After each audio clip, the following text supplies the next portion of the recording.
Since the end of that flu pandemic, the model railroad industry has grown leaps and bounds on the market economy charts. The exact rate of growth of this resilient hobby? Well, who knows, and who really cares about the constant changing of data?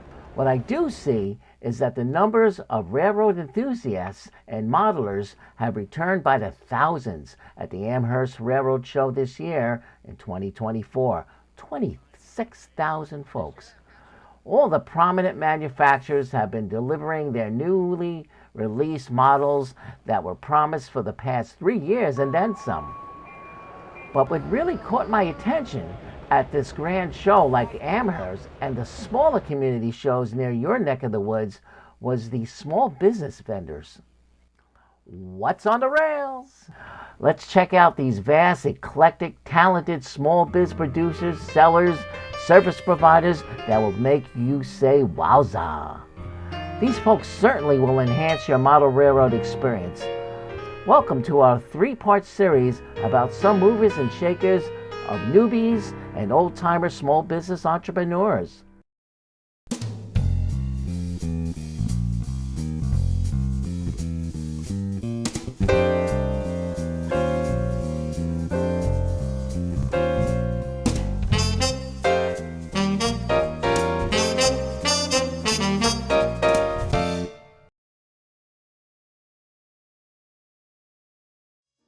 When model railroad shows and club functions throughout the land had no choice but to cancel all gatherings during the COVID-19 pandemic, a whole new wave of model railroading lighted up as modelers were locked down in their homes, giving them the time to either continue modeling or creating aspiring model train plans that had been put aside in many years.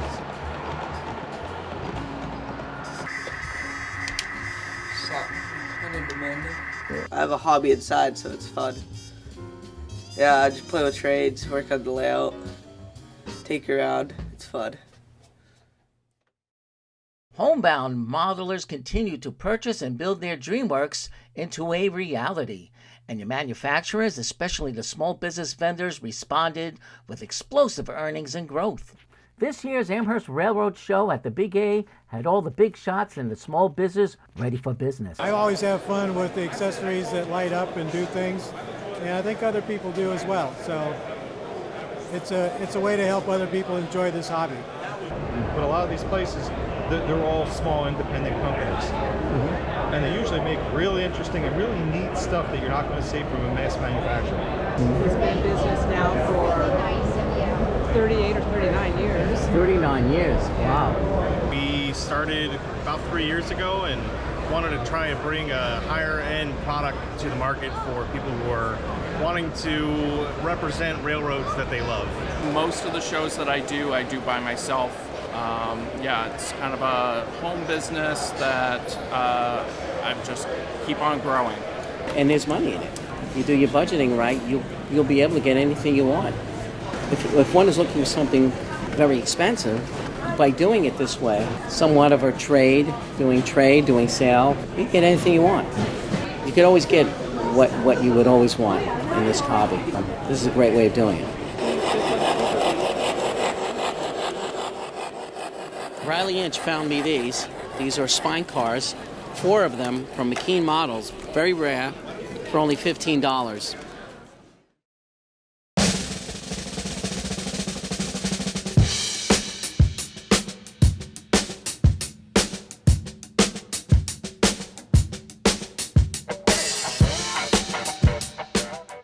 It's all about taking your treasures to the buyer. Some vendors sell only through shows, some sell online or a combination of both.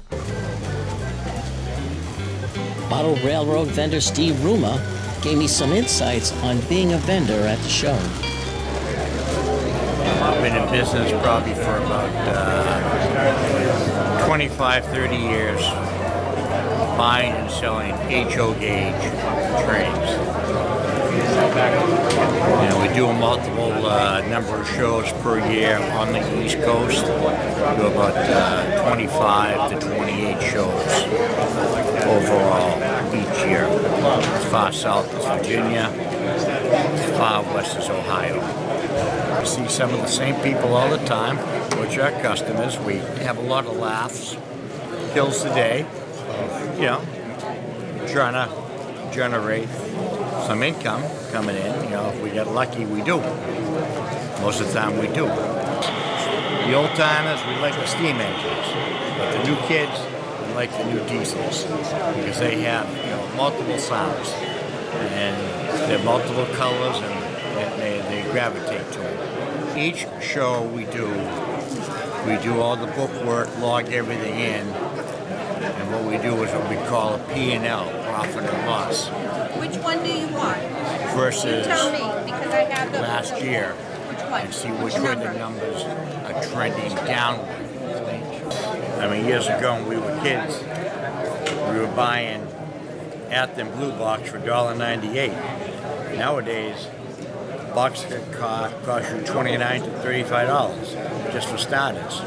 You know, so it puts a cramp on everybody. Not everybody has resources enough to go out.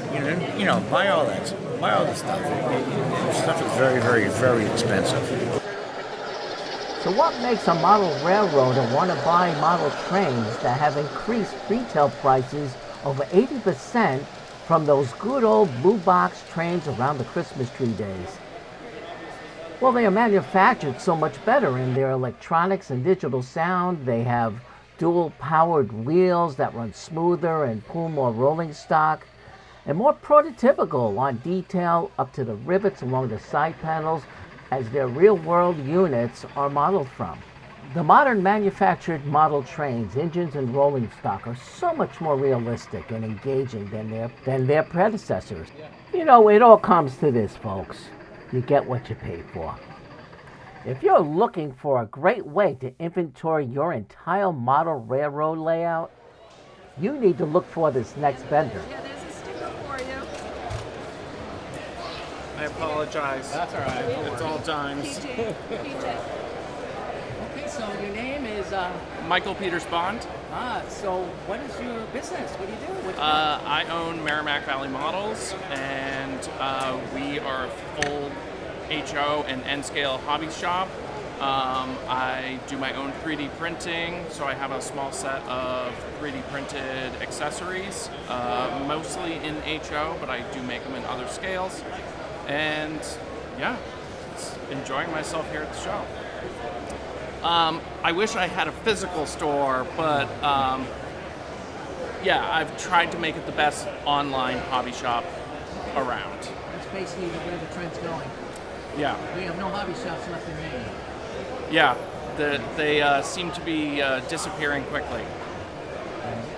I think I'd really like to focus on growing my line of 3D printed products, as well as expanding on the inventory that I carry from other manufacturers, and to continue to grow the app. Do you have any direct connection with the manufacturers? Like, what do you have to? You have Mini Models or Walters? Are you like a dealer with some of these? I am a dealer.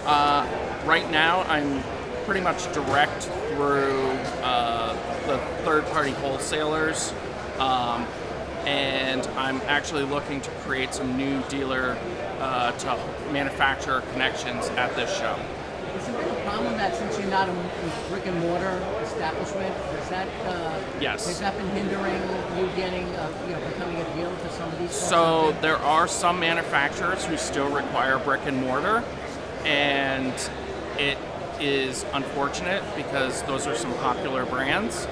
Other brands have recently adopted an online store model, but they require an extremely high annual spend. And I understand that their concern is trying to weed out online sales from eBay and other sources, but it makes smaller companies like me, it makes it harder for us to get into the industry. And, I understand that in other parts of the country, retail space might be more affordable, but in Massachusetts, it's very expensive. So to get a brick and mortar the amount of inventory I'd have to move would make it next to impossible to do that. Just having a market for it, and you have no choice but to go through the internet anyway. Correct. You can nationwide, Yeah. worldwide. Yeah. Yeah, so Michael, to the right start. And are you enjoying this? I do love it. Congratulations. Thank you. Thanks for your time. Stuff is very, very, very expensive. So I have to be limited on what we buy and handle. Hopefully we make the right buy and try to sell out. Sometimes it doesn't work and you carry the stuff for a couple of months. But eventually it all disappears and new stuff comes in. Well, my name is Artie Burack. I own a eBay store called Track and Street Hobby. Opened the store about 3 or 4 years ago, around 2017. Started very slowly with about maybe 25 to 30 items that I placed in the store to sell at least 250 items. I hope to increase that as time goes on. It has been easy because I work full-time nurse. I produce motion pictures with Burackcinematic. I have my Burackcinematic studio I spend a lot of time with, and then also upstairs I play with trains. And my layout is called the Rhiannon, Hildreth, and Mountaindale route. What my Track and Street Hobby store does is it enables me to sell off items, primarily model railroading, but I also have die-cast NASCAR and slot cars and things like that, hobby related. I don't use any wholesale distributors. I don't buy in bulk. The closest I get to that is if I buy something out of an auction or estate sale, which I do rarely. What I see out when I look around, I'll buy it and perhaps turn it over. I guess what is it called? Flipping? I'll do that too. This is where I take pictures of my items. It's sort of a dual purpose work area. This is also a work area to repair trains and do model railroad projects. So basically I'll just take this small Canon point and shoot, and I got my electronic weight scale, official United States Postal Service. My packing tape. I got some boxes close by if any of them would, if any of those would suit what I'm sending out. I also have a warehouse. So my whole business is basically self-contained. I have my little warehouse here upstairs in the garage, and I have items up here that are not electronic, and I won't leave anything up here that's very high valuable. Those things will be inside. So I collected several structures of the Howard Johnson's kit, and I got about 5 of them, and I'm going over each one of them and see if I can make one superior, outstanding model and put that on the market. This has some detail in the interior. I don't know if I could take that out. I don't know if it's possible. They all look pretty good. They just need to be cleaned up. But it's really ideal to have shelves with items on it, and knowing where they are is really, yeah, knowing where things are is really important. Get the shipping slip from eBay, notify the United States Postal Service to pick it up the next day, which they come right to my doorstep and they take the merchandise away. It's very self-contained, very easy, and it's a lot of fun. And cha-ching, it really helps get things out to the marketplace that I don't use, and creates good cash flow for something I really like to get. It's a beautiful thing. I love the way the eBay store is set up. This is my seller hub, and it basically shows what messages I got, what sales, I would say the past 3 days, or depending how long. I have 54 items right now. Again, I'd like to see at least 250, but again, the time restraints, it's It's difficult, but I'm really happy that I have this type of platform where I can build upon in the future. In part 2 of our Small Business Vendor series, we'll be seeing small business vendors that manufacture like the big guys.